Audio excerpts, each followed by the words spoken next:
మారుతున్న కాలానికి hair problems చాలా చాలా ఎక్కువగున్నాయి.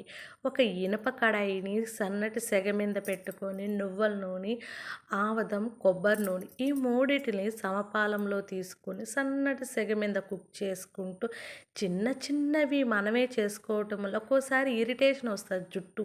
కట్ అయిపోతూ ఉంటాది. ఆ కట్ అయిపోయిన జుట్టుని మనము పెద్ద ఏమేమో ఇంగ్రీడియంట్స్ యాడ్ చేసుకోకుండా ఇలాగ మెంతులు ఆ సెగ మీద కుక్ అయిన దాంట్లో మెంతులు స్టవ్ కూడా కట్టేసేయండి. గోల్డెన్ బ్రౌన్ కలర్‌లోకి అయితే రావాల. మాడిపోతే ఆయిల్ పాడైపోయినట్టే. దీన్ని సన్నటి సెగ మీద కుక్ చేసుకొని పక్కన పెట్టుకొని గోరువెచ్చంగా మన కేశాలకి బాగా మసాజ్ చేసుకొని అలాగ ఒక 1 అవర్, 2 అవర్స్ వదిలేసేయండి. తర్వాత వాష్ చేయండి. ఎంతో హెల్తీ అయిన హెయిర్ మీకే ఉంటది. చిన్న చిన్నవి మనమే చేసుకోవచ్చు ఓపికగా. ఏమంటారు? ఓకేనా?